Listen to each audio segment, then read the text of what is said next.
The sun beat down on Bamako, Mali's capital, like molten copper. Heat shimmered off the dusty red streets. The air was thick with smells, roasting corn, burning cow dung, and the sour stench drifting from the distant Heartwarming dump. The city gasped in the heat. But in the wealthy green shade neighborhood, a tall concrete wall separated two worlds. Outside, dust and noise. Inside, manicured lawns, the gentle splash of a fountain, and European-style villas. Tonight, Madame Nana Konatess Charity dinner was in full swing, the PA Rudy, crystal chandeliers sparkled under the pavilion. Servants moved through the crowd with trays of champagne and snacks. Men in RP suits talked mines and politics. Women wore vibrant African wax print dresses, their earrings jingling, laughter like little bells. It was a typical night for Mali's elite, polished, glamorous, but with a hint of Rely hidden arrogance. Amadou, in a corner stood. Amadou Diarra. Head down, she held a tray of sliced mango. She wore a faded blue uniform and worn plastic sandals. Around 30, her skin was dark, fine lines already etched around her eyes, but her gaze was calm, like deep water. She was Nana's maid, 10 years in service. Never complained, never spoke out of turn. The easy one, her mistress called her. The incident, suddenly, a small figure derut from behind the Garden bushes, a boy, maybe 3 years old. Rafut, face smudged with dirt, hair sticking up like a little groundhog popping out of its hole. He ran straight to Amadou, wrapped his arms around her leg, and looked up, shouting, "Mama! Mama! I want mango!" The Pa Rudy fell silent. A woman in a gold wax print dress, huge diamond earrings flashing, shot up. Madame Nana Konate. Her eyes were RP, her voice like a knife. Who let this wild child in here? Security!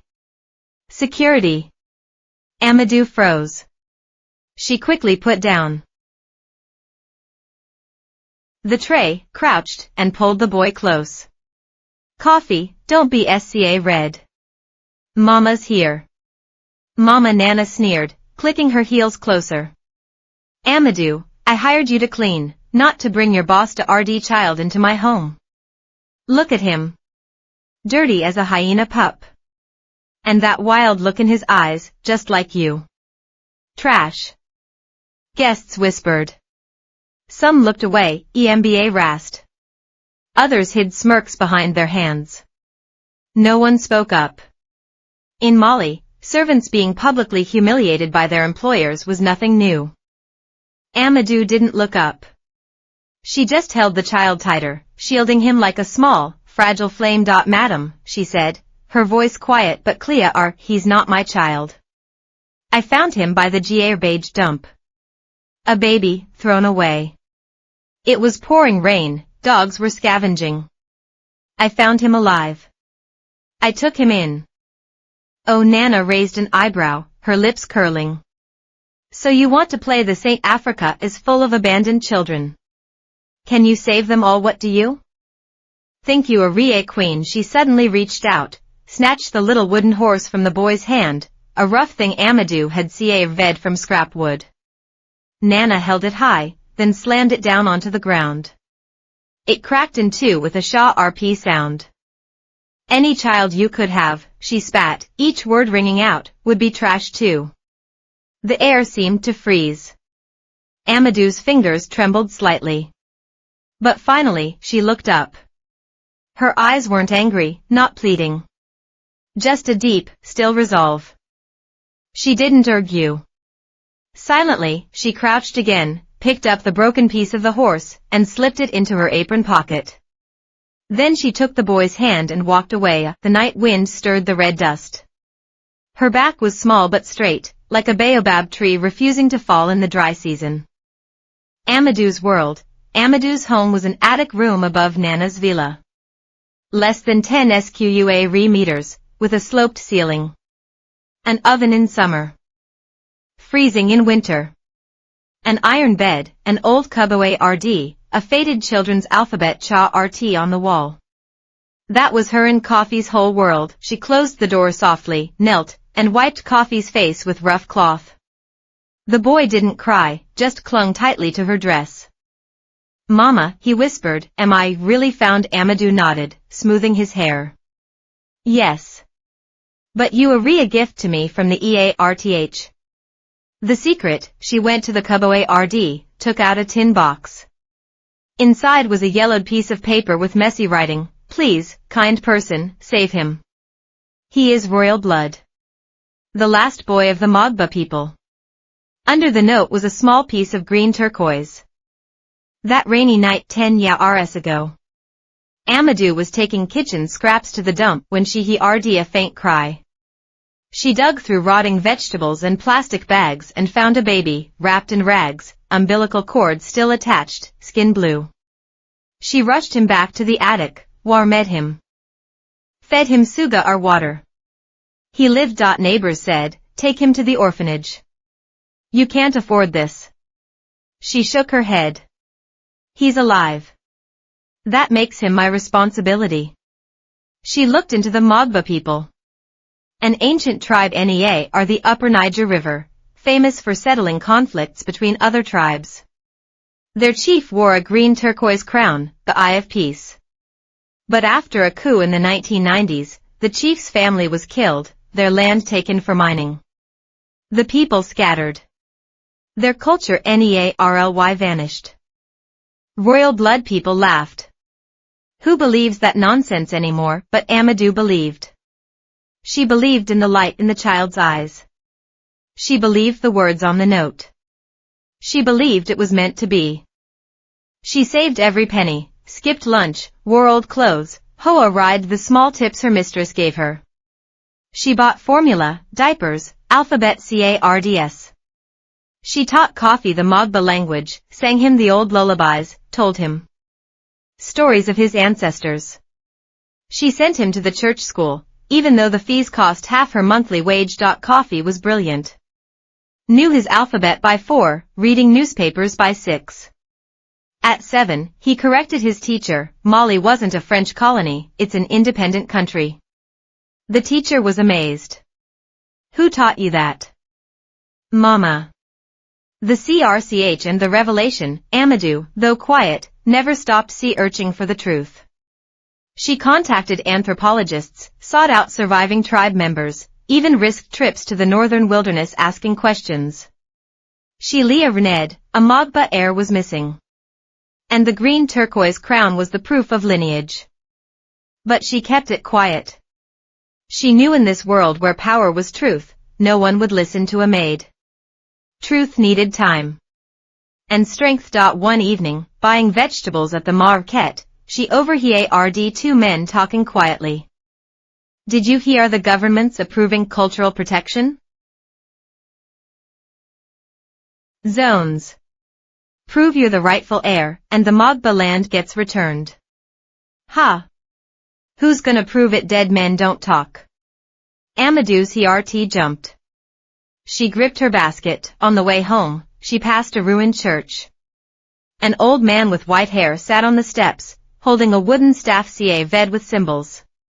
He looked weary, but his eyes were sharp. He looked up, straight at her.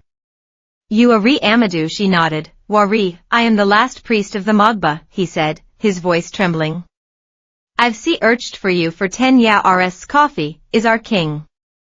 And you. Ari his keeper.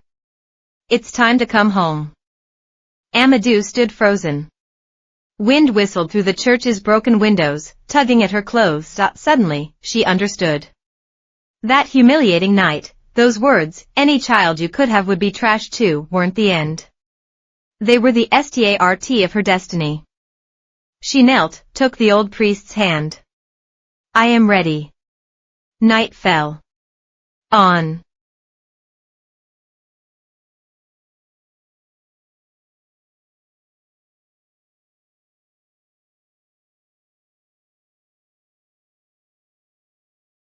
The red dirt road, the figures of an old man and a young woman moved slowly forward, like 2 tiny sparks of light, heading deep into the wilderness. Deep in the wilderness, the night wind whipped up dust.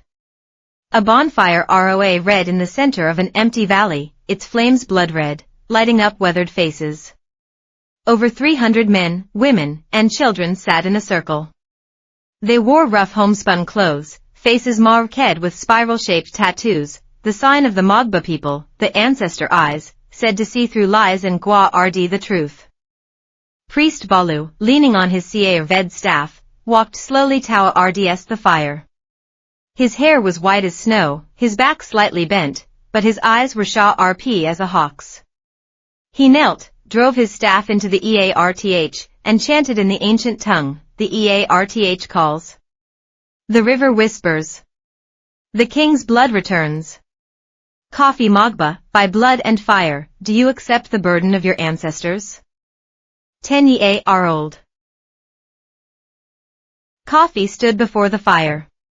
He wore a lipe rd skin cloak made by the elders and a simple crown woven from vines and wildflowers. He didn't shrink back. Instead, he straightened his thin frame, his voice clear and strong. I, Coffee Mogba, swear by the waters of the Niger River and the roots of the baobab tree, I will rebuild our home, protect our people, so our children don't wander, so our ancestors' songs are never silenced again. The crowd erupted. Drums thundered, dancers leaped, copper bells jingled. It was like souls asleep for 100 years woke to that single promise. People wept, knelt to kiss the Earth, raised torches, and sang the long-lost song of homecoming. Amadou's moment. On the very edge of the crowd stood Amadou Jara. She wasn't in fine clothes, just her faded blue dress. But her eyes were wet. She wasn't the king, but she was the one who made this coronation happen. For 10 years, she guaride. Tiny spa RK through wind and rain. Now, that spa RK had become a wildfire. The journey and the truth, getting from Bamako to Mogba land meant crossing 300 kilometers of wilderness. Amadou, Coffee, and Priest Balu climbed onto a rickety truck heading north. The wheels bumped over potholes, jolting their bones. Along the way, Amadou truly saw the land for the first time, cracked riverbeds, dead acacia trees, village ruins flattened by bulldozers. There, Balu pointed to a fenced-off array in the distance, was our people's burial ground. Now, it's a survey site for West African lithium. Amadou's heart clenched. She'd heard about foreign companies mining lithium in northern Mali for phones and electric cars. But seeing it was different. The land was SCA red, water poisoned, herders forced to move, culture broken. Coffee's father, Balu whispered, was killed with his family because he refused to hand over the mineral. Maps. They call it development. For us, it's theft. Amadou squeezed Coffee's hand. She finally understood why Nana Konate wanted to destroy this child. Nana's husband was the son of a warlord who helped in the coup, now a mining tycn. Coffee's return wasn't just about a tribe, it was a judgment on their past crimes. The HARSH reality, arriving in the Mogba Valley, the reality was harsher than they imagined. Her homeland was a wasteland. Houses crumbled, fields were overgrown. Only a few elders remained in broken-down homes, surviving with a few goats. The young had left for the cities, leaving the old and children struggling in poverty. The people's feelings about Coffee were mixed. Some cried TRS of joy, calling him heaven sent. Others watched coldly. A city boy, what does he know about hurting, about rain prayers? About settling disputes, the trials, worse were the legal hurdles. Priest Balu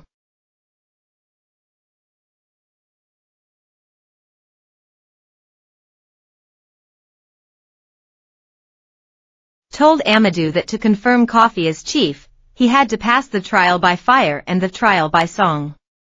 The trial by fire, 3 days and nights by the bonfire, reciting the tribe's history without a single mistake or pause. A test of loyalty to ancestral memory. The trial by song, singing 100 ancestral teaching songs covering law, Heartwarming, medicine, astronomy, the heart of Mogba wisdom. Not he's only 10. Can he do it? Amadou worried. Baloo smiled. He's you tell these stories since he was small. He knows them by his true teacher. Amadou shook her head. I'm just a maid. I don't know big ideas. I only taught him, be honest, keep your word, have mercy on the weak. That, priest Baloo knew, was the very core of the Mogba way peace, justice, Shared rule, preparation and purpose. In the days that followed, Amadou became the unseen leader. By day, she helped elders fix roofs, ride water, ked meals. By night, she worked with the priest, preparing coffee. She taught him how to stay awake by the fire. Think of the taste of your first mango. Think of the songs MMA sang to you. She reminded him of details in the history. Not the chief defeated the enemy, but the chief persuaded the enemy to lay down their weapons. More importantly, she gathered the people to study Mali's cultural heritage protection law. She found a key rule: if indigenous people could prove cultural continuity, they could apply for a cultural protection zone, banning commercial development.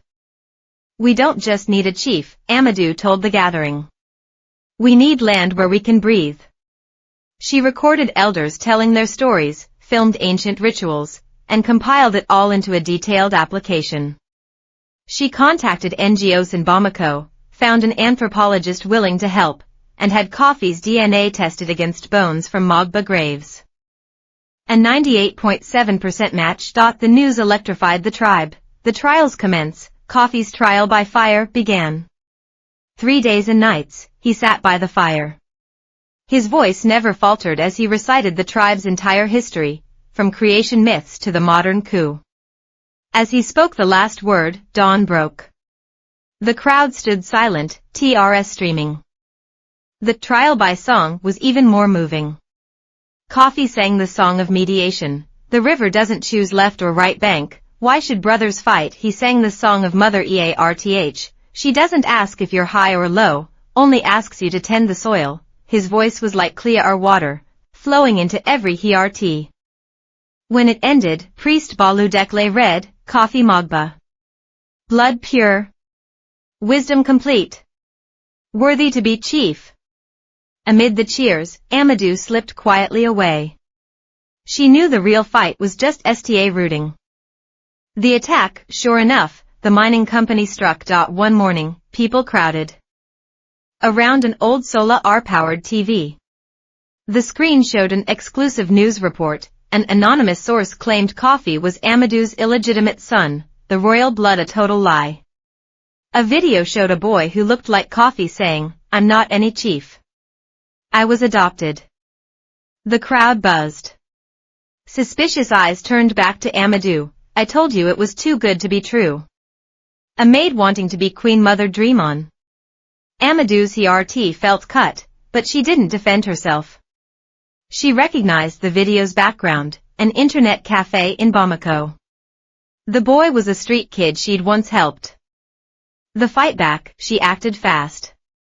She asked the anthropologist to release the DNA report publicly. She had priest Baloo read the blood covenant laws aloud to everyone. Most powerfully, she asked every person to share a family memory, recording it into a film, We Are Not Gone. In the film, an old woman held a photo of her grandson. My son was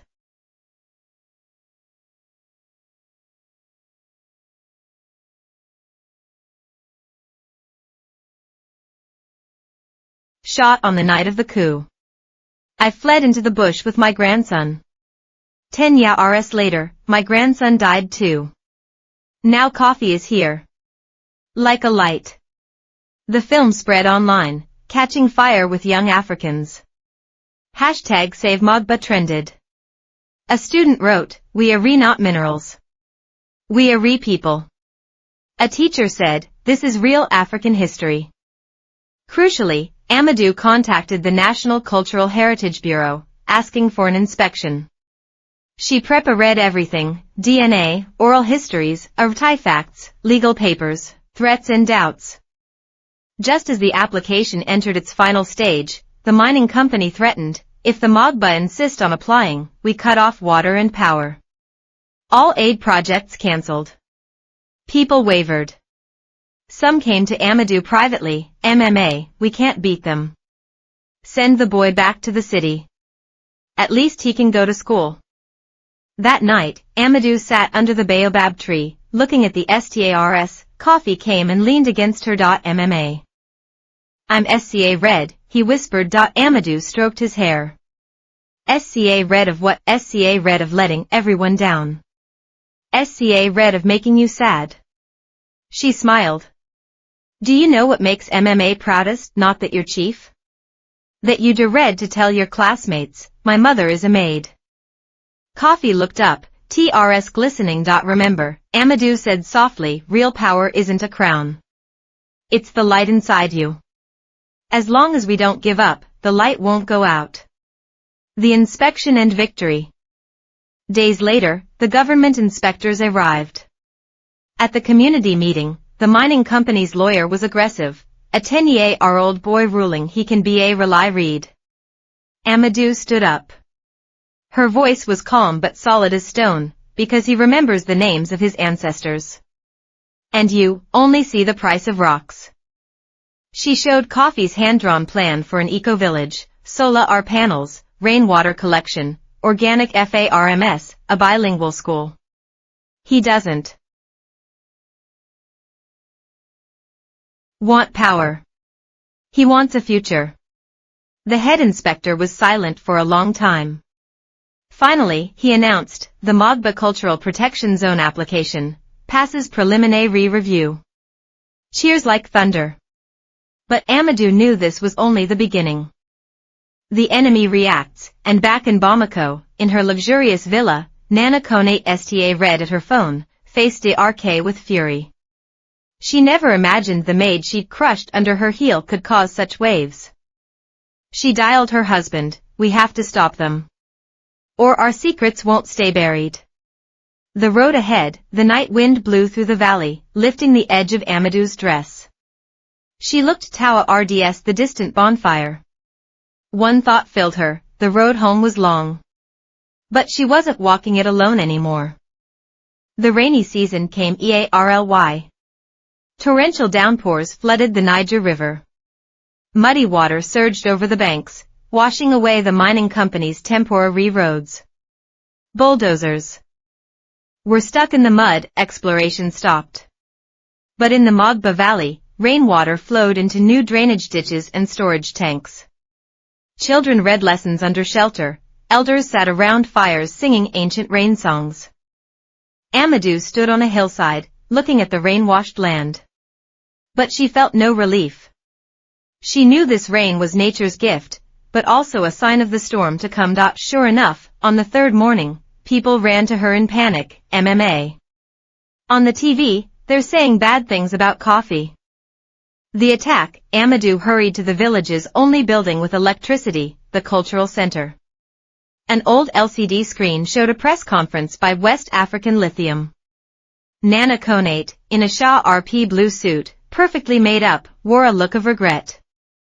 We respect the cultural feelings of all ethnic groups, she said smoothly, but this so-called Mogba Cultural Protection Zone is actually a plot by a few people stirring up nationalism to block the country's progress.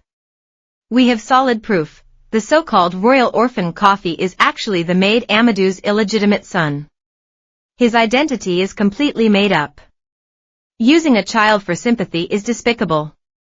The screen cut to the fake confession video, Coffee, or someone who looked like him, head down, voice trembling, I'm not a chief. I'm just an adopted child. The room went dead silent. Elders looked defeated, young people pounded the table in anger. Someone muttered, I knew it, crowns don't fall from the sky.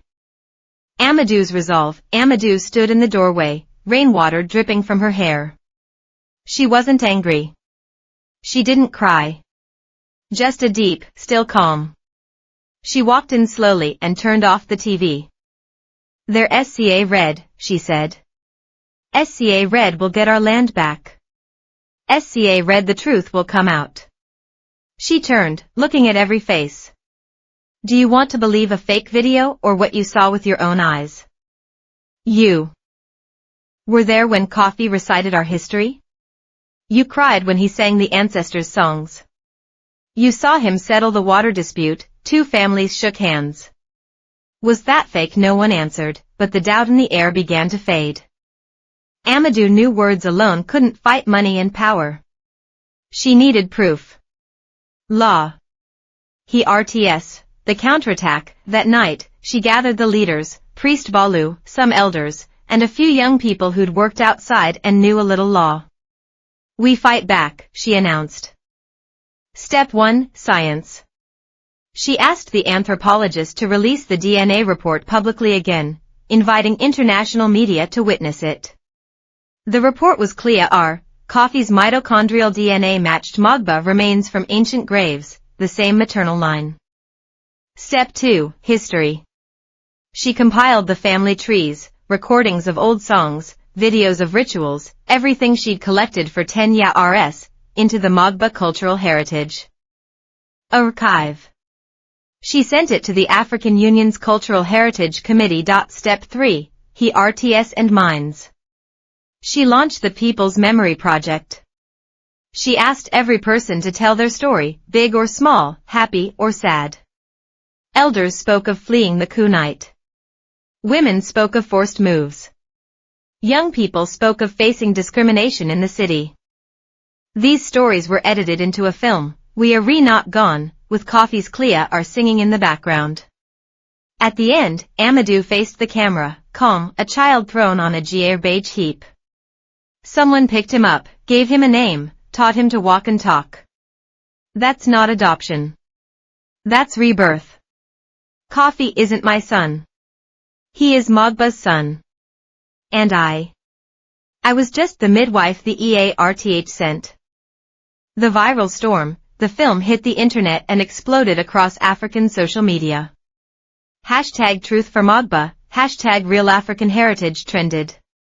University students in Ghana held screenings. A Nigerian singer remixed the Song of Homecoming. A South African human rights group sent support. A Kenyan comment read, We always think Africa's future is in cities, in tech. But the real roots they're in the elders who won't bow, the children who remember their ancestors' names, the women who rd silently. The He Ring, pressure built. Mali's government, pushed by the outcry, announced an independent investigation panel for the Mogba Cultural Protection Zone. They scheduled a public hearing in Bamako. On hearing day, Amadou arrived with coffee, Priest Balu, and village representatives on an old bus. They wore traditional clothes, ride peace staffs and clay pots. Across from them, the mining company's lawyers in suits, stacks of files. A lawyer attacked first, Ms. Amadou, how do you prove you're noticing this child for personal gain? After all, if the zone is approved, you, as foster mother, gain huge influence. Amadou stood. Her voice wasn't loud, but it filled the room. My salary was 80,000 CFA francs a month, about $130. I lived in my employer's attic. I taught Coffee to read because I didn't want him walking with his head down all his life, like me. I collected our history because the elders say, forget your ancestors' names, and you die. The gain I want. For Coffee to stand tall and say, I am Mogba. She paused, her gaze shifting Tawa RDS Nana Konate, the gain you went to hollow out our land. Leave ruins and lies. Silence, then she showed Coffee's hand-drawn eco-village plan, solar power, rainwater purification, organic Heartwarming co-op, bilingual school, traditional medicine clinic. He wants to build a home, not a palace. He wants dignity, not power. African Union representatives nodded, the bombshell, then, the surprise. A journalist stood, Ms. Nana, is your husband's company, West African Lithium, the successor to Kona Mining, and is the Kona family linked to the 1995 Mogba coup? Nana's face froze. She forced calm, baseless accusations. My husband's business is legal. It creates jobs for the nation. But the snowball was rolling downhill, victory and celebration. That night, the panel announced its preliminary finding, Mogba cultural heritage is intact. Coffee Mogba's identity is credible. Recommendation, approve the cultural protection zone. News reached the Mogba Valley. People went wild. Bonfires blazed, dancing lasted until dawn. Coffee stood high, at RMS raised, this isn't my victory. It's the victory of everyone who remembers their name. The DARK sighed, but Amadou didn't relax. Approval was just the START. The real Gua writing began now, and the darkness didn't leave. Days later, the cultural center's computer was hacked. All files encrypted, held for ransom. The village water source was poisoned. Dozens.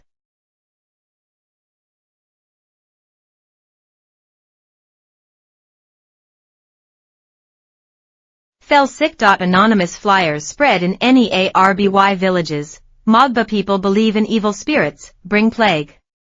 Stay away. FARSTA route to spread. Isolation began, Amadou's leadership. Amadou saw it. The enemy had switched from legal battles to psychological war, trying to break them with fear. She gathered everyone. She drank from the well right there. If this is a curse, I drink first. But I know the EARTH won't punish her children. She organized young patrols to Gua RD the water. She brought in doctors for free treatment. Did something surprising. She put up a sign at the village entrance in 3 languages. Mogba welcomes all who seek peace. And she wrote a letter. To Nana Konate. It was short. Madam, the day you humiliated me, you said any child I could have would be trash. You were wrong. Trash isn't about where you're born. It's about your conscience. You broke my wooden horse. But you planted a seed. Now, that seed has grown into a tree. You can't stop it from blooming. She didn't mail it. She pinned it on the cultural center wall. The title, from a Maid's diary. The true coronation, the rains ended. Sunlight returned. The government made it official. The Mogba Cultural Protection Zone was approved. Land returned. Mining banned. The celebration was set for the night of the full moon. In the valley center, the bonfire was built higher than ever. Priest Balu brought out a wooden box, sealed for 100 YARS. He opened it. Inside, on red cloth, lay a crown inlaid with green turquoise. The stones shone like stars in the moonlight, like the EARTH's eye finally opening. The people sang the coronation song. Coffee, in a white robe, walked slowly toward the fire. He turned, facing his people. Facing Amadou. Everyone waited for the priest to crown him. But Coffee suddenly knelt on one knee.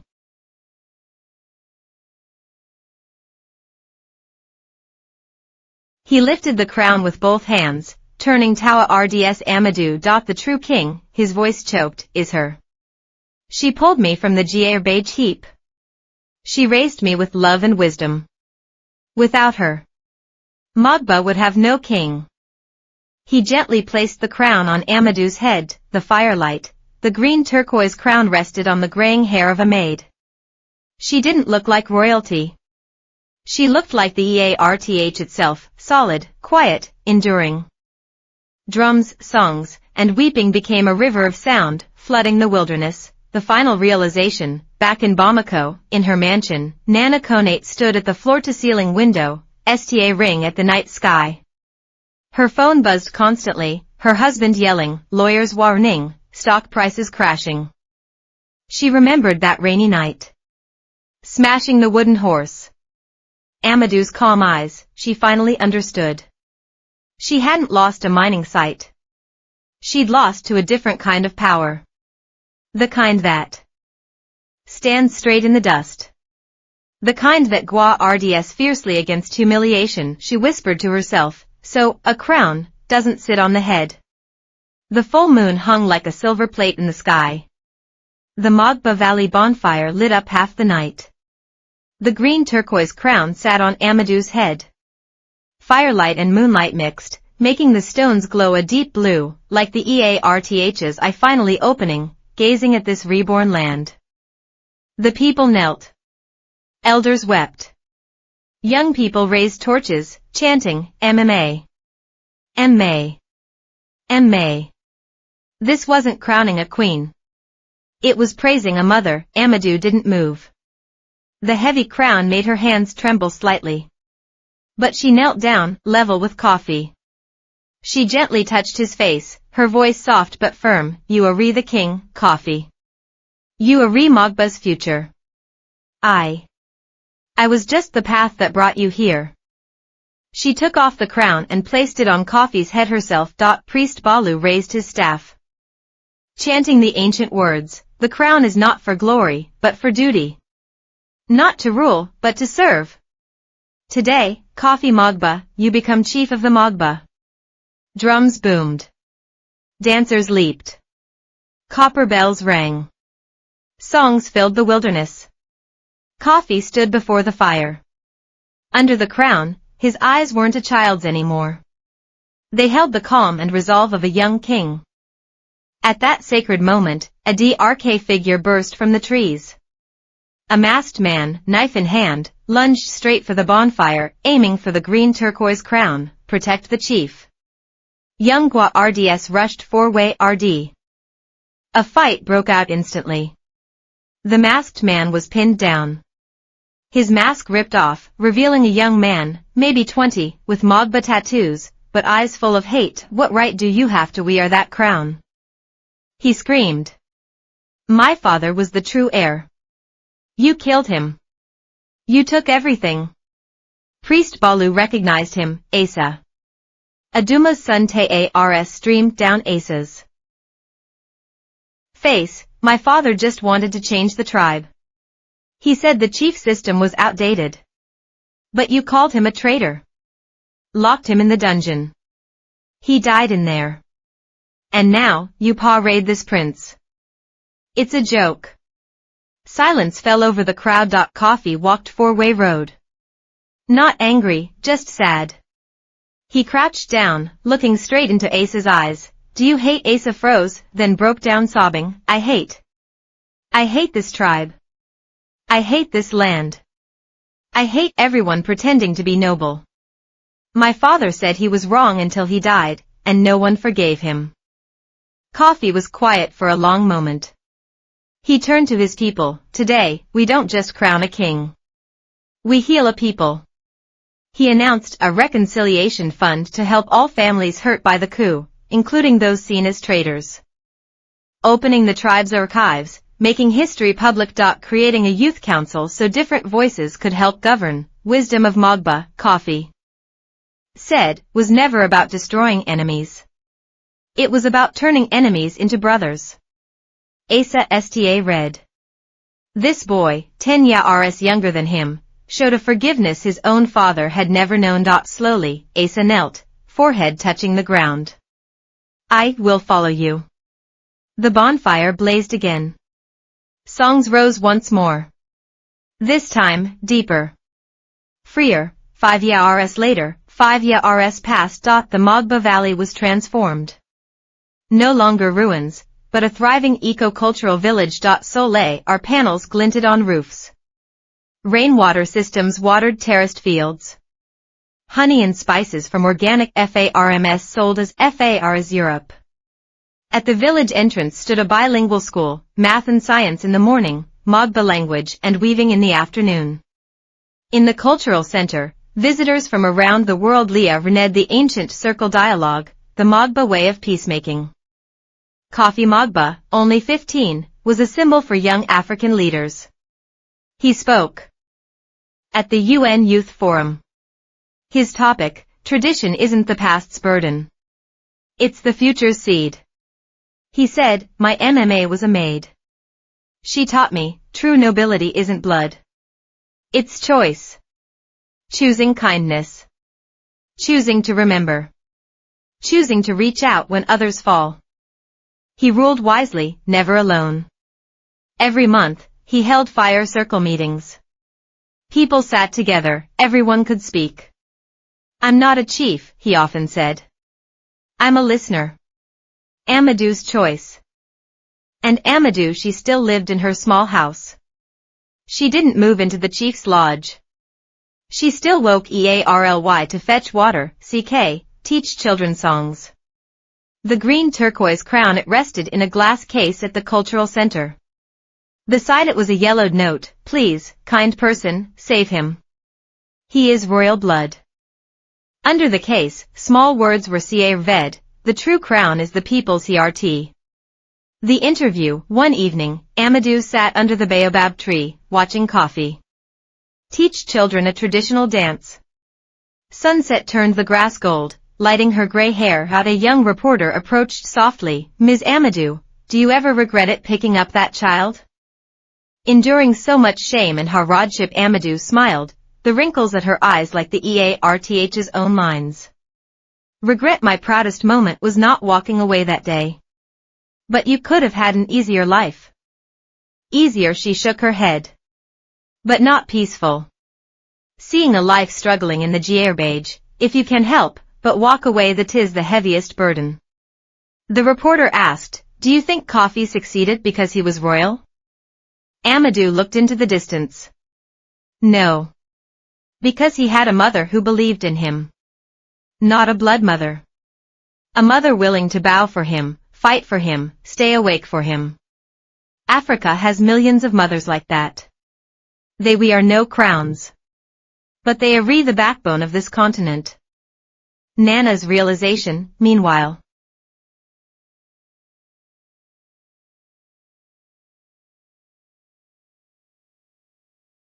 Hold a song in your heart, you will never be lost.